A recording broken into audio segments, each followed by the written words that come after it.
All right. We are concluding our study on those who were called the Church Fathers by the religious community. We've talked about Clement, we've talked about Ignatius, we've talked about Polycarp, we're talking about Papias right now, and kind of as a kind of aside, we've actually talked a little bit about Irenaeus and Eusebius, who are later historians and supposed Christians as well. We've talked a little bit about them.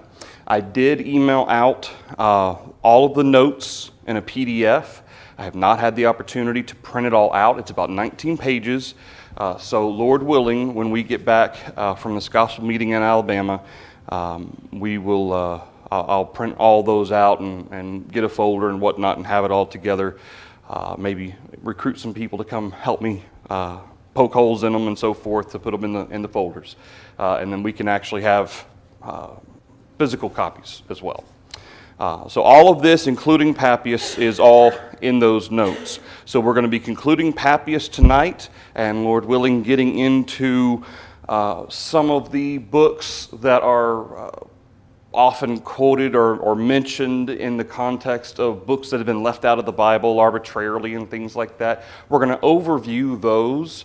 And let me know if you want to over the next 2 weeks or so. We can even go into a deeper study of that if you'd like, looking more specifically at those writings. But I figured after going in depth talking about these men, kind of looking at an overview of some of these books like the Gospel of Thomas and the Didache and that sort of thing, we can look at an overview of it and then just kind of move on through to talking about the manuscripts. So the manuscripts is where we hope to start in 2 weeks or so, whenever it is that we get back. All right, so we talked about Papias last Wednesday night. And Papias, again, some of his, in fact, there's very little of his writings left. Most of what we know comes from Irenaeus and Eusebius. We see in, we stopped with number 4, I believe. Eusebius concludes from the writings of Papias that he was either a Chiliast or a Chiliast. I don't know how that's pronounced, but in essence, it's kind of a certain variation of premillennialism. But the concept there exists that Irenaeus, he mentions that, understanding the millennium as a literal period in which Christ will reign on earth, and chastises Papias for his literal interpretation of figurative passages, writing that Papias appears to have been of very limited understanding, and felt that his misunderstanding misled Irenaeus and others. I tend to think it's the other way around. I personally tend to think that it was Irenaeus who misunderstood the passages of Papias, or whatever it was that Irenaeus knew about Papias, whether it was on accident or deliberate, because we already know that Irenaeus in other areas, including premillennialism, was not accurate. And all we have of Papias, at least with the fragments that we do have, there's nothing there that suggests he was a premillennialist. It's just what Irenaeus records that says Papias believed this. So again, whether that's accurate or not. Let's see. Number 5, Irenaeus indeed quotes the 4th book of Papias for an otherwise unknown saying of Jesus recounted by John the Evangelist, which Eusebius doubtless has in mind. And this is, so keep in mind that Eusebius is quoting Irenaeus, who is supposedly quoting Papias, who is quoting John the Baptist, who is quoting Jesus. Okay?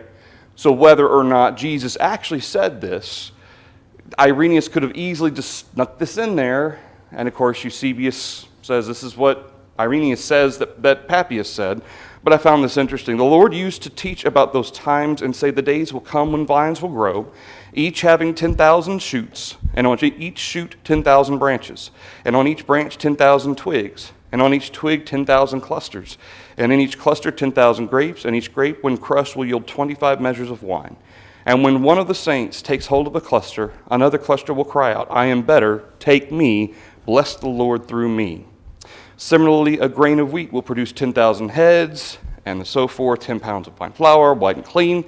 And other fruits, seeds, and grass will produce in similar proportions, and all the animals feeding on these fruits produced by the soil will in turn become peaceful and harmonious toward one another and fully subject to humankind. These things are believable to those who believe. And when Judas the traitor did not believe and asked, "How then will such growth be accomplished by the Lord said, "Those who live until those times will see." Maybe in some form or fashion, that could be an accurate statement by Jesus, but obviously we don't have the context. We have no idea what the situation was, what Jesus would have been responding to. And yet, notice how Eusebius, this is one of the quotes that Irenaeus uses, that Eusebius says this is part of what Papias misunderstood. I don't read anything in there about a 1,000-year reign. So if Irenaeus had that in mind from what this quote was, maybe. But it's just kind of interesting that obviously it was some sort of a proverbial type of something, if indeed it was said by Jesus, and we have no context for it. But that goes back to driving home this point, that a lot of times things like this, this just kind of stick out. Well, what was the context of the teaching? Well, people just assume things. And so as a result, there's no ability for them to actually go to Scripture and say, this correlates with what Jesus says here. Well, this doesn't really sound too much like anything in the what we have recorded in the New Testament. Granted, we don't have everything. Many other works Jesus did in the presence of his disciples, John tells us. But these things are written so that you might believe. Nolan? Am I reading correctly that, according to the very last statement, it would have come to pass within the lifetime of some in that audience? Yeah. If it had been spoken. Right. So by the time this is being written on down the road, it would have been in the past, have already come to pass? Theoretically, yeah. Yeah. And again, I assume that what Eusebius is pointing to in quoting this regarding Papias' possible belief in premillennialism is the idea that somehow or another, in particular, the soil will in turn become peaceful and harmonious toward one another, in the sense that I guess everybody will become united and at peace with one another. That hasn't happened. In fact, quite the opposite happened. So I don't believe that those who survived that first 100 years or first 70 years after Jesus ever saw that take place. Again, there's no context for this. Was he speaking literally? Was there some other way in which he was using this? If it is even accurate, but Nolan's right. This would have been one of those, if indeed it was some sort of prophecy, it would have been like the destruction of Jerusalem, or the coming of judgment upon Jerusalem that Jesus spoke of. That would have all happened in that period of time, in the lifetime of those people who were hearing it. So, anything else through number 5? I just kind of thought that was a really interesting kind of, and again, I just kind of thought it was interesting, kind of random. But that's what Eusebius quotes from Irenaeus, who quotes Papias, who quotes John, who quotes Jesus, supposedly. Number 6. On the other hand, Papias is elsewhere said to have understood mystically the hexameron, 6 days of creation, as referring to Christ and the church. That is a whole long, drawn-out study of that, the symbolic interpretation of the 6 days of creation, and the concept of the hexameron in its relationship to Christ is kind of like taking the Song of Solomon and saying this is all about Jesus and the church. And of course, in our study of Song of Solomon, we know that that's not true.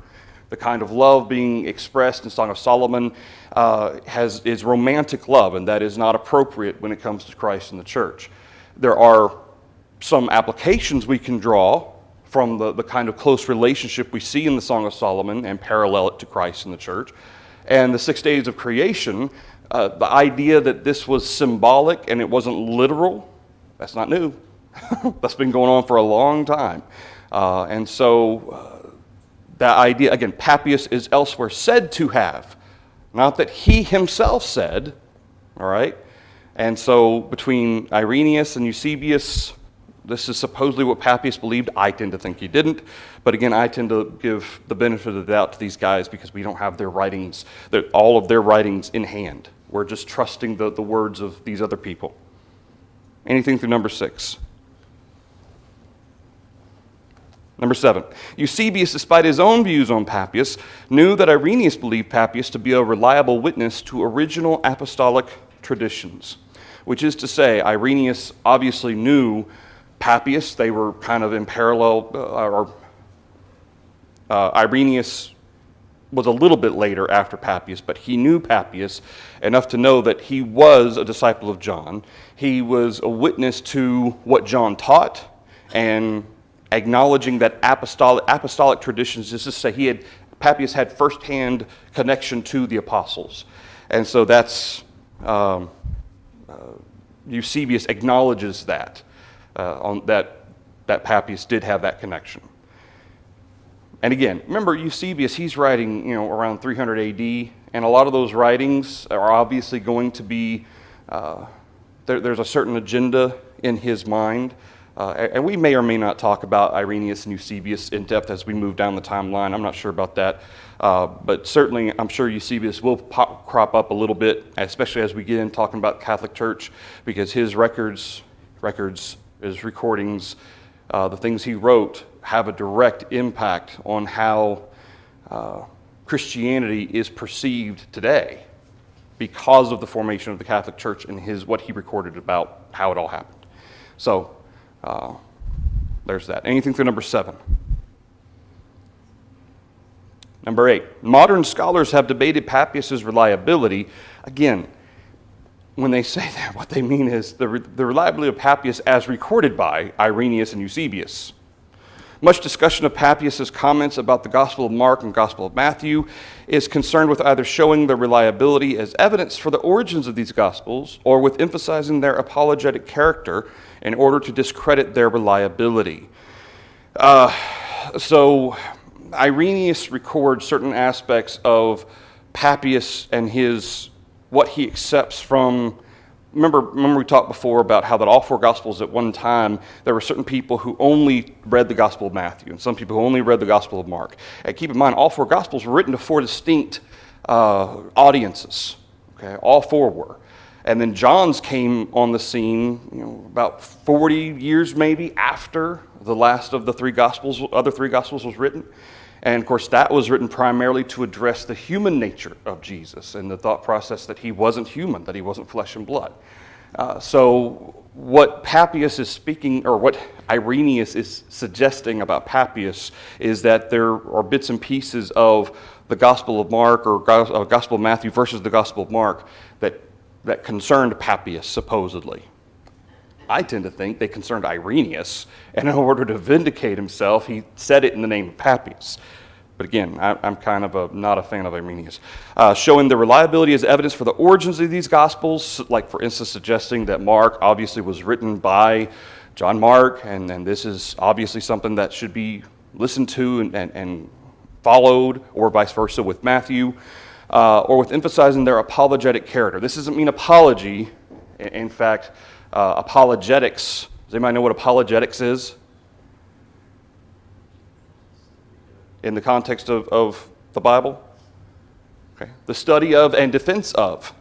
Okay, that's what apologetics is. The study of and defense of. And so their apologetic character, the studying and defense of what they say, to discredit their reliability. Yunnan Park cites a modern argument that Papias' tradition was formulated to vindicate the apostolicity of Mark's gospel, but dismisses this as an unlikely apologetic route unless the Peter-Mark connection Papias described had already been accepted with general agreement by the early church. And that is a whole backstory of all of that regarding the origins of the Gospel of Mark and whether Peter had a hand in writing Mark or whether it was just John Mark versus the Gospel of Matthew. And again, this is written by Irenaeus, not by Papias. By Irenaeus' time, that's when the controversy was going on. Whether or not it was by Papias, I tend not to think so. Casey argued that Papias was indeed reliable about a Hebrew collection of sayings by Matthew the Apostle, which he argues was independent of the Greek Gospel of Matthew, possibly written by another Matthew or Matthias in the early church. But isn't it interesting, again, that this isn't recorded by Papias, it's recorded by Irenaeus. Others argue Papias faithfully recorded what was related to him, but misunderstood the subjects of narrations that he was unfamiliar with. In the end, okay, and this is how this all ends, what we see from these 4 men, all right, is the recognition and understanding. Notice how centralized the focus of Christian scholarship is on these four men as opposed to what? The true authors. Instead of just going, we're concerned about what Papias believed or what he thought or what Polycarp or Ignatius or Clement thought or said, instead of focusing on the inspired writers of the New Testament. Okay, to my knowledge, none of these four men had any gifts of the Holy Spirit. Okay, they weren't laid on hands, at least nothing that I've read suggests that they were.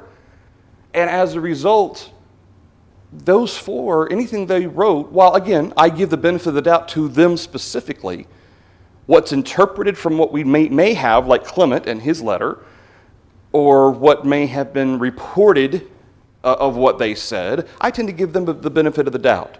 Because there was connection. They did have, in particular to John the Apostle, Clement was the oldest out of all of them, and he was in parallel with everybody. He might have even heard Christ speak, I don't know. But the latter three, they were certainly in the time frame of John the Apostle. And it is said that they were taught by John.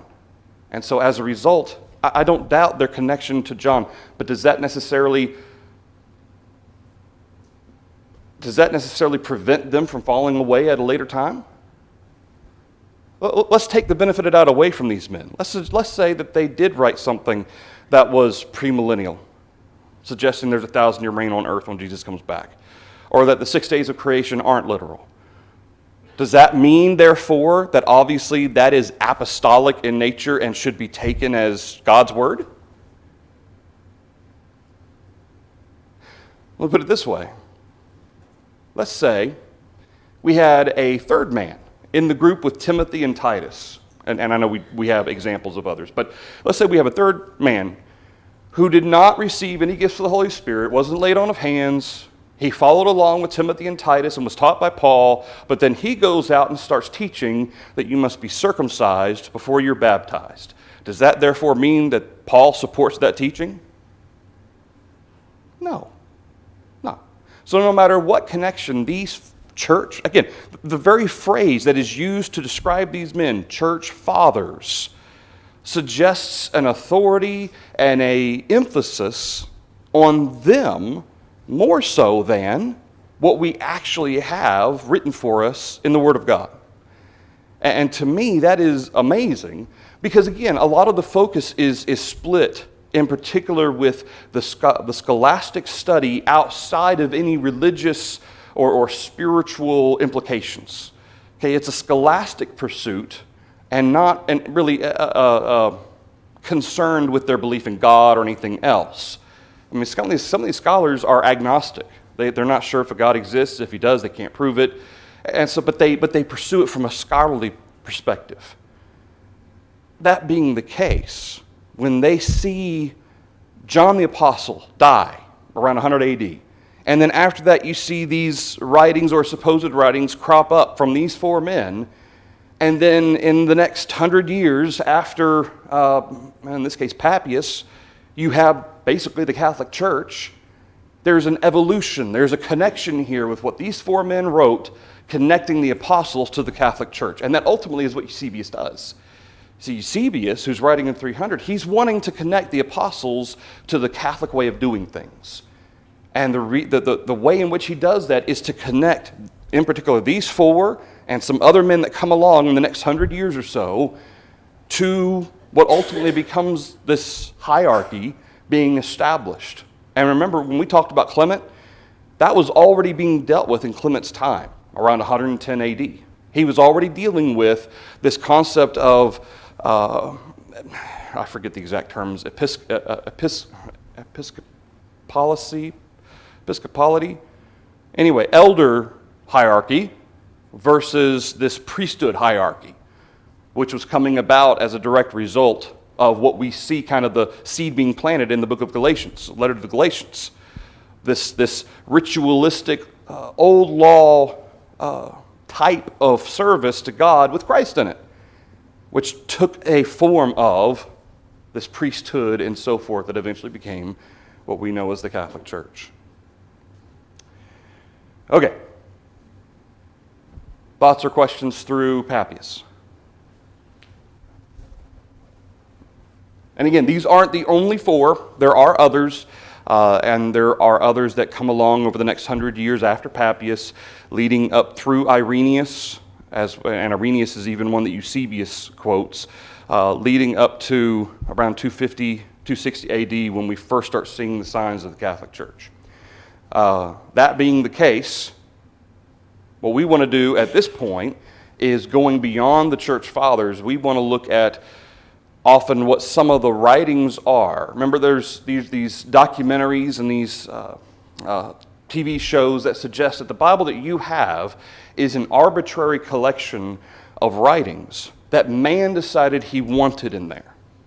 But there are a whole lot of other writings that man left out because he didn't like, certain people didn't like what those things taught or said, that have every right to be in the Bible. And so we're going to talk about that now. Okay, so before we go into that, anything else through Papias? All right. Now these notes aren't in the PDF that I sent out to everybody, so this will be part of the next printing, or the first printing, I guess, of the notes for all of this.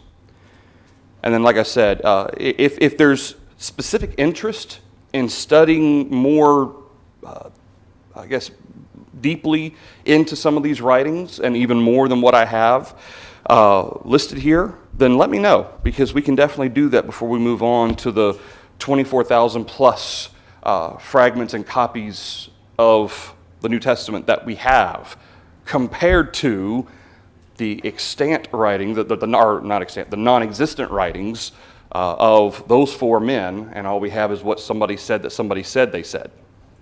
So, okay, so talking about what we're going to call the lost books, because in some way or another, that's kind of the phrase or the title of some of these documentaries and Discovery Channel, that sort of thing, History Channel. This is kind of the way in which this is posed. These are the lost books, not because we don't have copies of them, but because they were left out of the Bible and they were forgotten. So some of the claims of these shows is that those men who compiled the Bible hypocritically left out inspired books.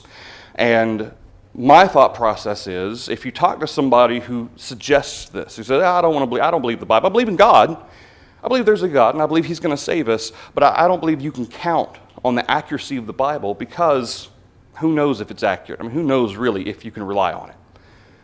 Well, and they bring up the idea of all these books left out. Make them name one, okay? Don't just let them hit the talking points and just regurgitate what they've heard. Let's see if they actually know anything that they're talking about, and make them name one, okay? And if they name one, for instance, the Epistle of Barnabas, okay, why don't you and I sit down and we'll talk about the Epistle of Barnabas. All right, we'll talk about when it was written, who it was supposedly written by, what it teaches, which is needs to be the primary focus. I use this quote because this is one of those New Testament scholars who is not necessarily a spiritual person. Okay, he's not necessarily a religious person. He has no horse in the race, I guess you could say, in order to prove or disprove whether or not this is inspired of a God. This is just a scholarly pursuit for him. The practice of Christian forgery has a long and distinguished history. The debate lasted 300 years. Even within Orthodox circles, there was considerable debate concerning which books to include. And this is by Bart Ehrman. He also believes, one of the later quotes he mentions, shows that he believes that the Bible is made up of thousands of mistakes, and some of them were deliberate, suggesting that some of the books that are in the Bible shouldn't be in the Bible because the authors deliberately made mistakes for whatever reason. But this is the kind of mindset that you have from some New Testament scholars. That doesn't mean that they're New Testament followers. There's a big difference between the two. Okay, so you read something like that and you go, man, maybe we really can't rely on the accuracy of the Bible. Maybe we really need to look into this. Okay, well, if that's the case, look at this. The Epistle of Barnabas, which is supposedly had been written somewhere around 100 AD, give or take a couple of decades. Recent suggestions are that actually the original copy, that's what the thought process on the original copy, but the copy we have, okay, or the copies that we have, really the earliest one dates to around 200 and 300 AD. Okay? However, what's made up in or what is mentioned in the Epistle of Barnabas, I wouldn't have a problem with it, even if it were written in 100 AD, because of this. It speaks against Judaism, and it sees New Testament as superseding Mosaic law. I have no problem with that one. Okay, Christ came to fulfill the law, and it's put away, and to establish the New Testament. I have no problem with that concept. But claims that the Jews were never in a covenant relationship with God, that Jewish traditions were not accurately interpreted. I have a little bit of problem with that one because God specifically references even the quotes of prophecy from the Hebrew writer in Hebrews chapters 8, where he talks about he's going to establish a new covenant with his people, suggesting that there is a covenant, but one day it'll be an old covenant. All right, so I do have an issue with that. It claims to have, quote, special knowledge regarding Christianity. Now, anytime you see, whether it's in quotes or it's just talking about special knowledge, that is a red flag. That needs to be a red flag in your minds. Because the idea of, notice this term special, specific knowledge, gnosis, that's where we get kind of the broad concept of Gnosticism. Okay, not agnosticism, that's different. Agnostic means I don't know if I believe in God or not. I don't know if there is one. If there is one, I can't prove it. If there's not, you can't prove that either. I just don't know. I'm kind of on the fence. Gnosticism believes there's a God, believes in the Bible, but believes there's been information left out that only I can give you. Okay? That I have special knowledge and you have to come to me in order to get that knowledge. It consolidates power and authority and takes it away from the apostles and ultimately Christ and delivers it into the hands of people who claim that the apostles gave me a special message that you have to have or you can't get to heaven. Or, for instance, and we're going to talk about Judas here in a minute, but for instance, maybe Jesus gave me special knowledge. He didn't give the other apostles. And so I have special information that you have to get to heaven. And, of course, that's a broad simplification of Gnosticism, but that is a mainstay of Gnosticism. That is one of the red flags. Anytime you see special knowledge, that's what it means. It's a I don't know if I can use it as an adjective. Gnosticistic, I guess that works. Gnosticistic way of writings to kind of bring people to them. Hey, look what I wrote. You need to listen to me. Now, there's nobody who believes that Barnabas actually wrote this. Okay, we're talking about Barnabas. There's no one who actually believes Barnabas wrote it. In fact, all of the sources that I've looked at, none of them have ever suggested. It's said it's called Barnabas, but it's written pseudographically, whatever it means for a fake author. Okay, that it wasn't Barnabas; it was somebody writing in the name of Barnabas. Claims to have special knowledge regarding Christianity. So, that in of itself, is there anywhere in the New Testament where either Paul or Peter or John or Jude or James or any of the others ever say, I have a special dispensation from God that you can't get from Peter. You can't get it from Paul. I have a special teaching that Jesus only gave to me, and you can't get it from any of the others. Do we read that anywhere in the New Testament? Where one of the writers is promoting himself as having something special that no one else has? We don't find that anywhere. Nowhere. All of the apostles together were united in what they taught. It was all the same. Peter taught things in particular for the Jews. Paul and his efforts, obviously he was sent to the Gentiles, so his teaching was for the Gentiles, but it was the same teaching of Jesus Christ. And none of the writers of the New Testament ever suggest anything otherwise. So this is very different in its nature, in that I have something that none of the other apostles had. Anything through the Epistle of Barnabas. Obviously, and there's more to the Epistle of Barnabas. And like I said, we can go through, if this is actually something some of you have encountered, or questions about this, and you'd like to kind of go into a further in-depth study, these are just very broad overviews of some of what the claims are. But I wanted to point out like some things that you wouldn't necessarily disagree with, because there's enough truth there to go, okay, yeah, I can go along with that. And then that's kind of how it sucks you in. All right? But like I said, we can go in more detail and take one class to study the Epistle of Barnabas and maybe the chapter from Amos, maybe cover 2 per class if you want to. Just let me know about that. Anything through the Epistle of Barnabas? All right. The shepherd of Hermas. Some of you may not be familiar with the actual name, the shepherd of Hermas, but you might be familiar with some of the concepts that people claim are true that are taught in it. And again, this is around 140 AD-ish, give or take a couple of decades. This would have been more towards Papias's time frame, or maybe a little bit after Papias, I guess, because Papias died around 120, I think, if I remember that right. So this would have been a little bit after kind of that time frame. And is being written literally by a shepherd, or what is being claimed to be a shepherd of Hermas. This man claims to have received visions from God, instructing him regarding new mandates, mainly moral mandates. Now, stopping right there, does that sound familiar to anyone? That concept that a man claims to receive visions from God, instructing him regarding new laws. Sorry? Joseph Smith. John Smith was Pocahontas. Joseph Smith. Yeah. Joseph Smith claimed to receive an angel and received, so the angel sent him to some place in New York to dig up these golden plates, and these golden plates he had to have God's help to interpret. Then he made God mad, so God took away the golden plates, and then Joseph Smith had to figure out and understand what it was just by drawing stuff out of a hat. Long drawn out story. But in the end, it's the same concept, okay? Joseph Smith, you could just insert his name, claims to have received visions from God, instructing him regarding new mandates, ultimately, which came in the form of 3 writings. A lot of people don't know that about Joseph Smith. He wrote, yes, the Book of Mormon, but he also wrote Doctrines and Commandments and A Pearl of Great Price. And all 3 of those contradict each other. In fact, part of the reason why a lot of times people think that the Mormons are all unified, they're not. They actually are very factioned. In fact, the whole BYU, what was that guy's name? Not Brigham Young. Anyway, there was a main guy back in the late 1800s.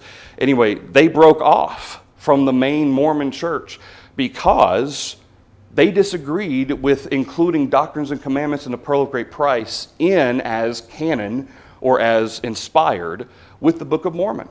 Because when you get the Doctrines of Commandments and the Pearl of Great Price, that's when you start having the polygamy and all this other stuff included in it. And so there was a lot of stuff that contradicted each other because the Book of Mormon condemned polygamy, interestingly enough. Okay? So when you talk about Mormons and you find a Mormon that believes in polygamy, believes this is what God taught, they're of what, I forget the phrase, they're fundamentalist Mormons because they believe that everything Joseph Smith wrote was inspired. And some of it had to be updated. That's why some of it contradicts itself. Okay? Sorry, I didn't mean to get into a discussion of Mormonism here. So anyway, this is the shepherd of Hermas. It refers to a son of God as a virtuous man that was filled with a pre-existing spirit who was adopted as the son, which is to say our account that we have in the Bible of Jesus coming about from a virgin birth from Mary, that this spirit that is Jesus was already there, that's not accurate. Okay? God took a man, a virtuous man, a righteous man, somebody who was already a good person, a faithful person, and then filled him with a pre-existing spirit, not God, okay, in the flesh, but just kind of like an angel type of thing. A pre-existing spirit, and then God took this man with this indwelling of this pre-existing spirit and said, you're going to be my son now. That's what it proposes. Completely contrary to the recordings, not only of the Gospels, but also of the references in the rest of the Bible. So, that's the shepherd of Hermas. And so, different variations of this come along with regard to the Messiah, whether or not he truly was deity, and whether or not he truly was always existing.